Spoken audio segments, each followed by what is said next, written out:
our ultimate 2025 Springbok team with André Pretorius. Welcome back to the third installment of our series on the ultimate 2025 Springbok side. André Pretorius and myself discuss each position in the Springbok side, starting with fullback, and we discuss the criteria that's required of a play in that position and how much each of those criteria weigh, how important each of those criteria are. In this specific video, we're going to be discussing the criteria alone, and in the second video, we're going to be discussing the candidates separately this week. So without any further ado, welcome back, André. Hi, Envia. Good to be back. We're covering a very important position with regards to Springbok rugby, and that's the number 13 jersey.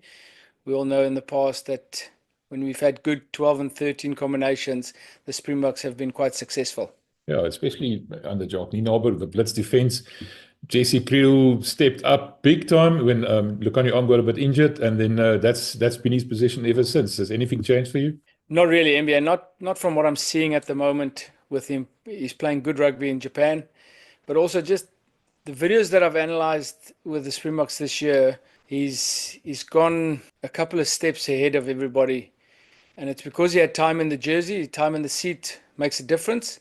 But he's just so durable. You know, he tends to be available for all the matches. He racks up the minutes, and obviously with a lot of repetition, you iron out most of your mistakes and you become really consistent, and that's what he is at the moment. Yeah, that's a good point that you mentioned videos, because we thought about this a little bit, and we thought there's an old saying that says show them, don't tell them, and you've put together a couple of videos for us again, like you've done in the past, to show us what a Springbok outside centre should be doing and what he should be good at. That's the first thing. So you're going to actually physically illustrate to us what they should be doing. Let's just talk about the criteria that we're going to be using this week. Like we said, we now ask for inputs from all our various contributors, and you've come up with a new set of criteria specifically for the outside centre. Tell us about that. Well, I try and get as close as possible to what's relevant for each jersey. And we're looking at our 13 being a defense general. He's got to be an attacking threat. Good rugby IQ is needed. And then obviously a big work rate. When you play in a Springbok jersey, when you play at international level, a big work rate is needed. So those will be our four categories going forward. Just on the rugby IQ, we didn't bring it in any of the previous positions we discussed. Why is it so pertinent in this position specifically? I think when I had a look at what's important for the Springbok 13, the one thing that came up was he's continuously making decisions. And not that other positions aren't, but his decisions has a lot more bearing on results and events happening in the game, and the importance of events happening in the game. So, you know, I think Harry put it perfectly. They have a lock that misses a couple of lineouts or he makes a couple of mistakes. That goes down the drain and they go and scrum, etc. But most of the time, when a 13 makes a crucial mistake, it leads to a try. It leads to you standing behind your post and you're 5 points down. So the decision making is a lot more important. And again, I'm not saying, you know, for the 15 and the 14, the decision making is not important. I just found when I was going through the criteria, the amount of decisions they have to make and make it on their own, I think the rugby IQ is important. So they need to work on both sides of the ball. They need to know what type of attack is important and when it's important. And the same with the defense, which is probably more important in a Springbok jersey. Now let's start with the defensive general. You said he has to be a defensive general, and that's quite a wide term. The boss in the back line, the guy who decides what's going to happen. And just briefly, the Springbok defense that you've referred to, the so-called blitz defense. Just explain to us briefly what that means and how important that. But you said it's important, but exactly what is his duty? What are his duties? The blitz defense has taken a couple of forms on in the last couple of years. You know, you get teams that have got a connected blitz that's just everybody's staying together, but they come off the line a lot quicker than a normal up and out defense. Then you get the blitz defense that's just rushing. A couple of years ago, Montpellier, if they were 5-on-2, only two defenders, they'd still blitz. You know, it's blitz at all costs. But the blitz defense of the box is kind of more an umbrella defense where your 13, your wings have got license to go in behind the line and close up shop for the attack. And what that means is that they get given freedom to make reads and trust those reads, and then get in behind the line and make the tackles. Now, we've been saved a couple of times, and you'll see some of the videos that I'm going to show where teams have got 3-4 players on the outside with big space, and the 13 cuts it off. He prevents the ball from getting there. That's the idea.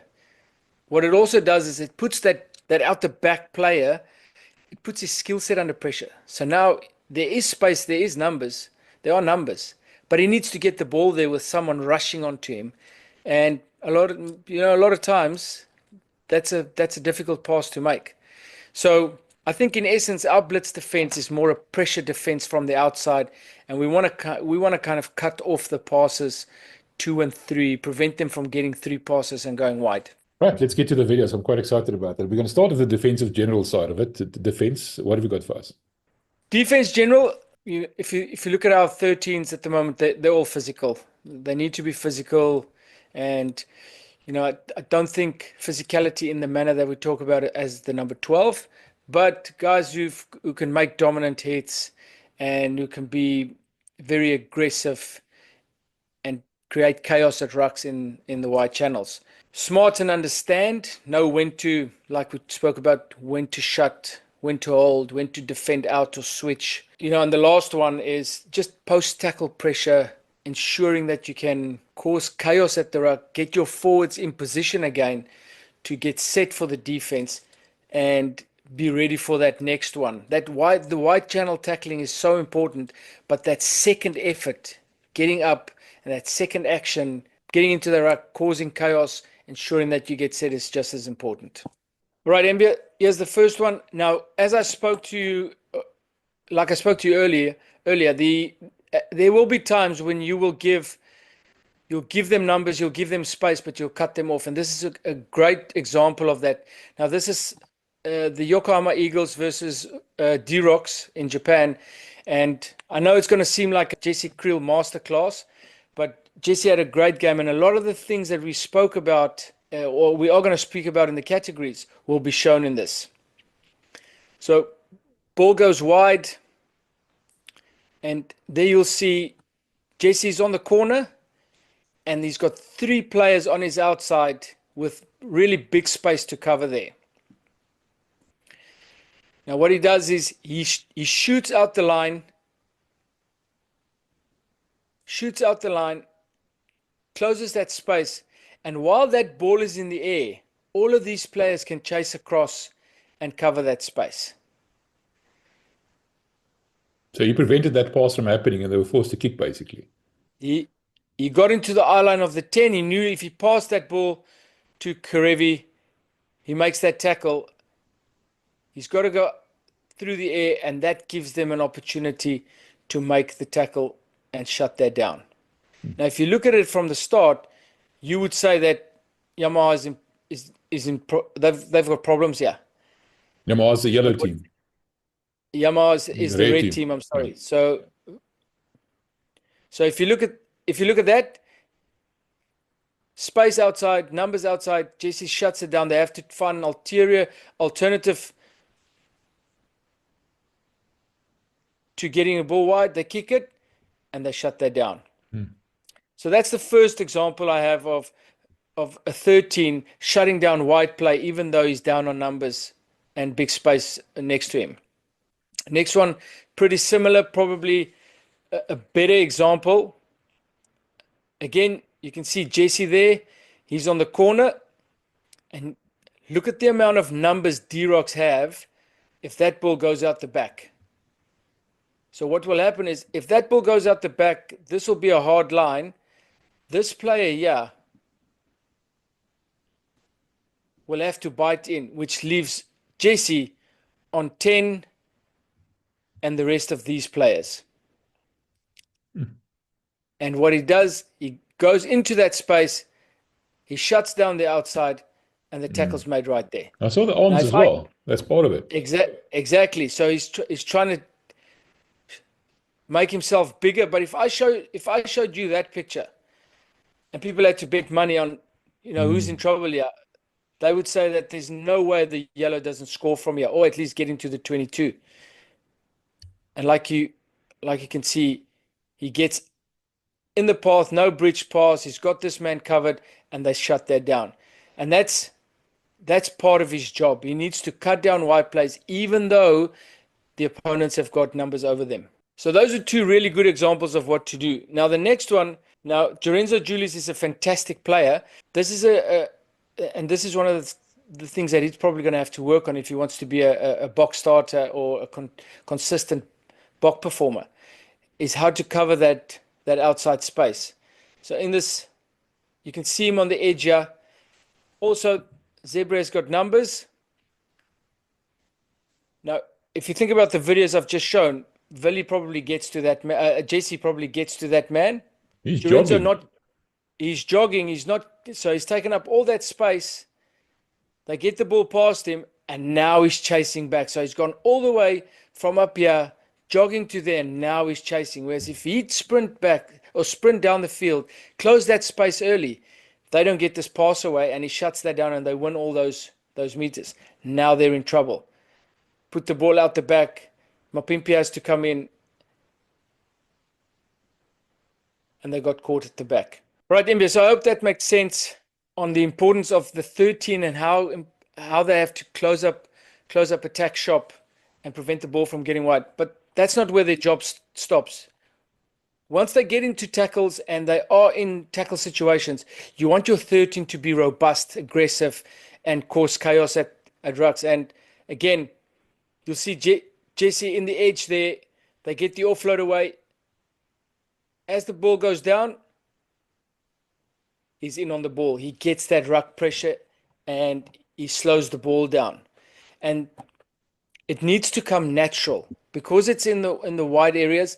You want that ball to be as slow as possible so that you can get your defense on their feet and set for that next one, because this is the position that most defenses want the attack to get into so that you can get off the line. So we've showed one where Lorenzo Julius got it wrong, and with this wide channel tackling and the second action getting onto the rucks, this is a great example of what you want your 13 to do in those wide channels. So the first thing is you want to prevent that fend. See how he gets his arm over the fend, which means that once that fend comes in, he taps it down and he can successfully complete the tackle. Now there's a lot of great fend or players that can have a great fend in the wide channel. So it's a skill that you have to master. You have to get the timing of when that fend's out, get your hand on top. You don't want to go outside because then you lose your shoulder. You want to come from the top down and then you get into your tackle. He does that perfectly. He completes the tackle. But look at the second action now, India. As he drops back, he's up. And now he's getting wide ruck pressure. You'll see in the next, see how slow that ball is. Defense is set, and now you get into your next defensive set. What is wide ruck pressure that you refer to there? So it's because it's a ruck in the wide channels. Because it's wide ruck, it's a wide ruck, and there's a lot of backs involved. What happens a lot of times, some of the backs stand out, or the cleaning's not as effective. And if you can get some pressure on that ruck, sometimes you turn the ball over, or you just slow it down like we just saw, and you get your defense set for the next one. Well, so that's the defensive side where he needs to be a general, but the other side of a center, he needs to be a good attacker. And there's a very interesting saying that you told me before we started recording. Talk to me about that one. The 13 is the knife. He isn't the fork. He needs to cut. He needs to be able to make line breaks. And the video I'm going to show you of Jesse against Santori is exactly what I mean. So again, Mbia, I apologize that it's only clips from Jesse, but he's done so many good things in this game that's relevant to what we're speaking about. It's just so easy to use the clips that he provided. Jesse is the gold standard, Andre. What can we say? I mean, there's no denying it. So that's what everybody should aspire to, I think. That's true. And he's worked hard at his game. There's a reason why he's one of the best in the world at the moment. And, it's good to see him perform the way he does. So we've got a 6-man line out, 9 in front, forward at 9. Played off the top, out the back. And the thing is, MVA, he doesn't just break the line, he scores. He goes and finishes it. Now, if you look at the timing with which he hits this line, that's perfect. This defender didn't see him until he had the ball. And like I said, you get a lot of guys that break the line, but they don't finish it. He's got the ability to finish it. Speed. Superb try. Superb try. So that's the first thing. You need to be able to break the line, and that finish from Jesse, that's a bonus, but it's also a must. You need to be able to do that, and Jesse's got that for sure. On the next one is just, if you have an attacker like Jesse, you want him with ball in hand as much as possible. And with this one, you'll have a look. There's enough ruckers, balls available, keeps himself alive, and they can ask another question of the Suntory defense. So once that ball's available, he's there before 9, and have a look at how he fends off defenders, stays on his feet, giving these ruckers an opportunity to get to the ball before it gets stolen. And like I said, you want your guys like Jesse to get the ball as many times as possible to be an actual threat. I like a good old pick and go. Yeah, and I mean we've seen the legs on Jesse. I don't want to be the one to tackle him on the edges of rucks. Great example of Jesse again, just staying alive. Great decision to play the short ball. He gets an incomplete tackle, stays alive, and takes the ball further. He nearly scores off this one. So there's the pass, nice little short ball, incomplete tackle on him, didn't go to ground, stays alive, and he's back into the attack, asking another question of Suntory. I know a lot of players, Envia, that with this type of tackle, that'll go to ground. They'll go to ground and they'll try and milk something off the ref. Not Jesse. Stays on his feet, stays alive, and asks another question. It just shows you his mentality and his competitiveness and the way he plays the game, right? And then, it's good to be able to attack, keep the ball in hand, but someone needs to do the dirty work. And the 13, because he's not the 14, he's not the 12. He needs to look after balls in the wide rucks in the wide channels as well. So you'll see here, they've only got one rucker, not the biggest wing in the world. Ball goes in. Jesse over the ball secured. And this may look simple, but if Jesse doesn't go there now, there's no one sealing and securing that ball, which means that they lose it. So that's a big responsibility of a 13, is securing wide ruck ball and not switching off when the ball's gone past you. Right, last one on the attack. I think this is one the Bulls fans probably want to look away on in this game. Post-traumatic stress disorder if I see this. Especially you. High ball kick. Remember, Kane Moody got his hand positioning quite wrong on this one. They win the aerial battle. They won it a lot that night. Now this is the class of he gets into a double tackle, still gets the offload away, which is important in the wide channels to put pressure. Lorenzo Julius, one-on-one, small space, eases past, puts on the afterburners, perfect timing on the pass, and then try time. Now, the reason this is so important, Envia, there's a lot of players, and especially if you think about Lorenzo, he's a young player, he's improving every game, he's making a name for himself. In some of these players and some of these situations, you get players that are looking to score this try themselves. There's a couple of players that I think would have tried to cut back into the inside or tried a little inside outside, but what he did was he got that pass. I would have still liked to have seen him pass it with two hands, but he got that timing of that pass perfect even though it was just one hand. So next up is work rate. I mean, well, every single one of these discussions we've had, work rate featured quite prominently. What's work rate? What does it mean for a center? Well, the first thing is you want your center to be able to, especially your 13, to attack on both sides of the field, depending on your shape and your game model. And, a lot of very attacking teams, you get their 13, their 15s, and their wings attack on both sides of the field, which makes defending them very, very difficult, especially if you're not winning collisions.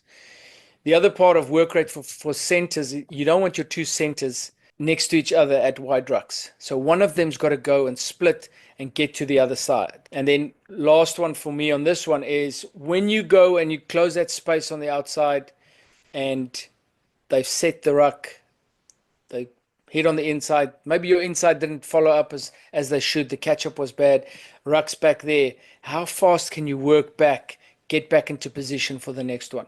So work rate's an essential part for every rugby player, but for the 13, that sets you up for either good attack on the next phase or a good defensive set on the next phase. And surprise, surprise, it's Jesse again. It was amazing to see him play in this game. It was a good game of rugby, and like I said, he performed remarkably well. So what you're going to see in this video is Jesse being part of a play, and 2 phases later, he gets the ball again. And how he works himself into position and how effective he is. Have a look at how he still breaks the line, how he still gets the fend, even though it's the second time he's touched the ball in 4 phases. So of the first one, you'll see Jesse is the captain of play on this pod. Ball goes out the back, attacks into that seam. Now that looks like nothing, Envia, but if you look at what was in front of him, it's a yellow line, yet he still finds a way to make 5, 6, 7 meters and to keep the ball available. So that's one phase. In this time, Jesse is working himself around to play on this side of the field again. This is the second phase, and at the bottom of the screen, you'll pick up his back. So he's taken the ball up. 2 phases later, he's running an outside line off the forwards, and again, how physical he is, gets the ball back. And that's not an easy thing to do for physical players, because that physicality, carrying ball, leg drive, it takes a lot out of you, and it looks like that's his first carry of the match. Right, last clip for this one. Again, Jesse carrying the ball in the wide edge on the opposite side, 15. Ball's available. Again, 1 second phase, hitting it up. And in this one, you'll see him rover himself around. And again, when he gets the ball, have a look at how effective he is in getting over the advantage line, stepping on the inside, getting that fend in. And again, 5, 6, 7 meters, ball available, quick ball. That is what you want from your Springbok center. That was a masterclass in how to be a center, wasn't it? I think so. I think that's exactly what you want from your center. It gives you attacking options. It gives you ruck security on the outside. He causes chaos in the rucks when he can. He puts ruck pressure. He stays alive on attack. You can't ask for a lot more. Right, that's the end of part 1 of this discussion about outside centers. We understand now what's required of a Springbok outside center, how difficult it is. We've seen how good Jesse Crew is at it. So next up, we're going to be discussing the specific candidates that we've got in mind for the position in this Ultimate 2025 Springbok side. And I can tell you right now, we're going to be starting with Jesse Crew. So look out for that video. It's coming up soon. Our Ultimate 2025 Springbok team with André Pretorius,